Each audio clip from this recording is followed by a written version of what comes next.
Welcome to day 28 of what I spent in a day. Before we get into it, let me apologize in advance for the background noise. I typically try to record when the house is dead silent. There is no background noise, and it's because I normally record in the common areas of the house. A lot of times I'm doing these videos from my kitchen.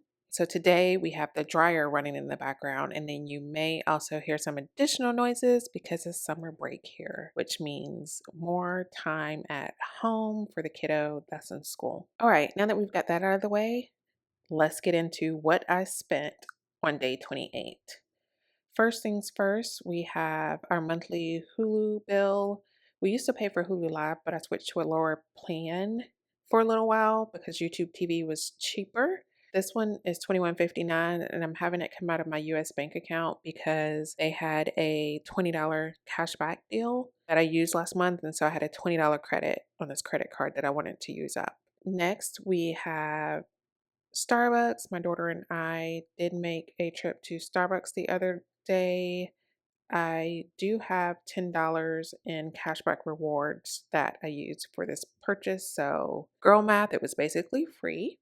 Next, we have a DoorDash transaction. So, I've been wanting something sweet, but I've also been trying to get my life together.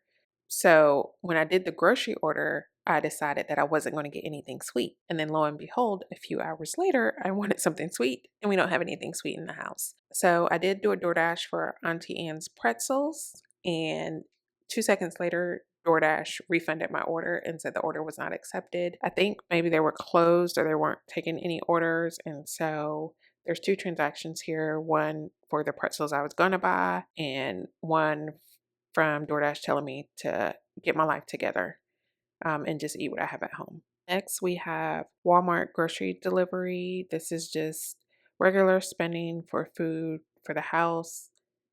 That was $205.70, and I don't think, oh yes, there was a little bit of overage. So, with any delivery service like Walmart or Instacart, anything like that, they usually charge you a little bit over in case like fruit costs a little bit different or meat is higher than expected, and then they refund you that overage. So this is the other portion of that grocery delivery.